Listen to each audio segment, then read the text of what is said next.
어째 시험 공부는 잘하고 있습니까? 이정민입니다. 여긴 저희 집이고요. 애들 시험 자료 준비하고 있는데 오늘 좀 재밌는 좀 일이 있어가지고 이렇게 카메라를 켜게 됐습니다. 모 학교의 선생님이 이제 반마다 이렇게 돌면서 조금 이제 화난 것처럼 느껴지는 이런 이야기를 했다고 해서 여기에 대해서 조금 썰을 풀어볼까 해요.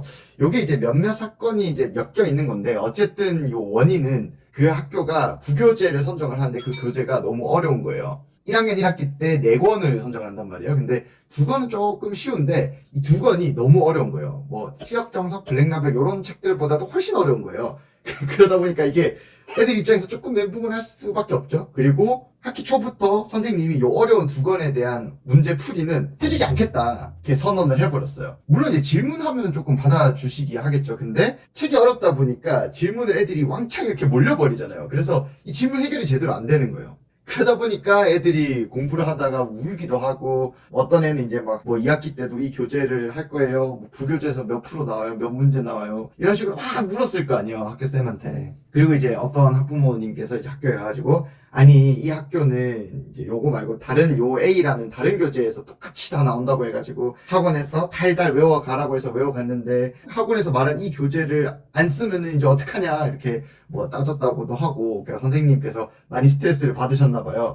근데 생각해보면은 이 학교가 A라는 교재에서 죄다 출제되었다고 하는 소문은 그 해의 그 학교 부교재가 A라는 교재를 썼기 때문에 그 부교재에서 출제를 했으니까 이 학교는 이 교재에서 나온다 라고 이야기를 하는 건데 당연하게도 올해는 올해 부교재가 있겠죠. 그러면 이 부교재가 맨날 똑같은 부교재를 쓰느냐, 심지어 그것도 아니에요. 그러니까 매년 조금씩 바뀐단 말이죠. 뭐 작년에 이 부교재를 썼다고 해서 그리고 거기서 다 나왔다고 해서 올해 그 부교재를 또 쓴다는 보장이 사실 없죠. 저는 이제 이 해당 학교를 오랫동안 이제 가르쳐 보다 보니까 아니 뭐 내년에 부교재 바뀌면 어떡할 거야. 그쵸, 뻔히 아는 사실인데 근데 애는 방학 동안에 작년 부교재만 달달 외운 거예요. 그러다 보니까 애는 애대로 억울하고 부모님은 부모님대로 화가 났고 그래서 제가 봤을 때는 추측하건대 학교에 가서 좀 따진 것 같아요. 근데 반대로 학교 선생님은 이게 영문도 모르고 그냥 클레임을 받은 거예요. 생각해보면 좀 어이가 없겠죠. 물론 뭐 학교쌤이 이제 이번에 선정한 부교재를 꼼꼼하게 다 풀어보지도 않고 선정을 한 것 같기도 해요. 선정을 했으면 애들이 해결할 수 있게 해줘야 되는데 해결할 수 있는 방법이 사실상 없는 거랑 다름없어요. 왜냐면 이 교재가 인강도 없고 해설지가 일단 너무 공부하기 좀 불편해요. 그리고 이 부교재를 제대로 풀 줄 아는 과외 선생님이나 학원 선생님도 솔직히 말해서 부산에는 또 잘 없어요. 문제가 조금 생길 수밖에 없죠. 그러다 보니까 학교쌤 입장에서도 좀 어이가 없는 게 쉬우면 쉽다고 이게 뭐 실수 하나 때문에 2등급 받으면은 우리의 인생 책임질 거냐 이렇게 클레임이 또 걸리게 되고 어려우면 어려워서 이게 이렇게까지 어렵게 내면은 선행을 안 하고 온 우리 애는 죽으란 소리냐 이런 식으로 이제 클레임이 걸리다 보니까 학교쌤 입장에서도 이게 여가는 일이 아닐 거란 말이죠.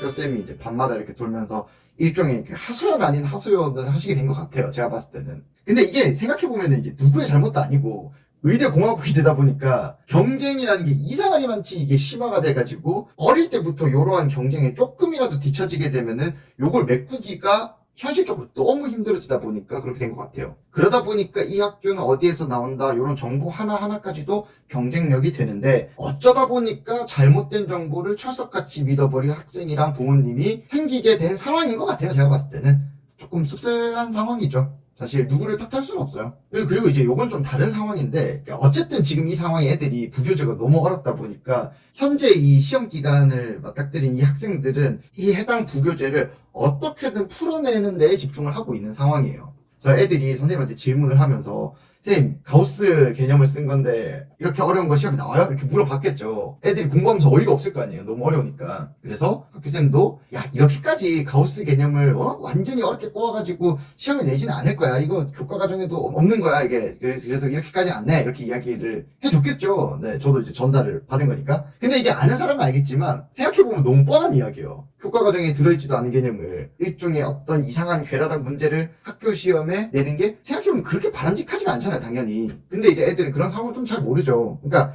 안 그래도 부교재 공부량이 무지막지하게 지금 많으니까 애들 입장에서는 야, 이 문제 안 나온대, 가우스 개념 안 나온대 이런 식으로 이제 희망 회로를 돌리는 거죠. 전부 다 다들 이제 고통을 받고 있으니까 이러한 종류의 정보들이 빠르게 이렇게 퍼져 나가게 됐죠. 그러다 보니까 이제 다양한 방법과 해석을 거쳐가지고 애들끼리 야, 안 나와? 야, 이거는? 그럼 저거는? 야, 그럼 이것도 안 나오겠지? 이런 식으로 이제 해석을 지들 나름대로 한 거예요. 그러다 보니까 학원 선생님이 이제 제 기회까지 애들 몇 명을 거쳐서 이제 들어왔겠죠. 근데 이런 걸 이제 여러 애들로부터 같은 종류의 정보들을 듣고 있으면은 애들이 이제 희망 회로라는 게 어떤 식으로 돌아가는지가 참 느껴져요. 조금 웃음이 나오죠, 사실.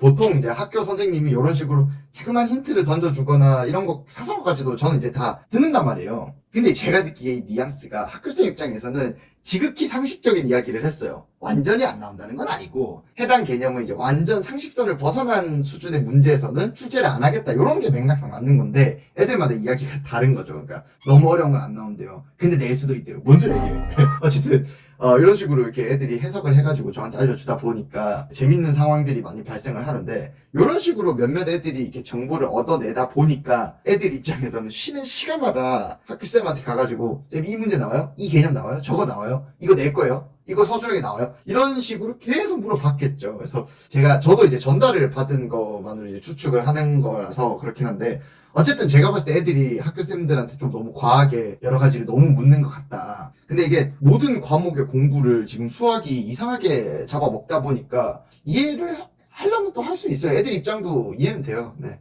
근데 이제 이러한 묻지 못할 사건들이 있었다. 이런 썰입니다. 다들 부교재 열심히 공부하시고 지금 저도 이제 새벽 5시 20분이에요 지금. 애들 질문 받는 거 대답해 주려다 보니까 이 시간이 됐습니다. 다들 열심히 노력하시고 화이팅!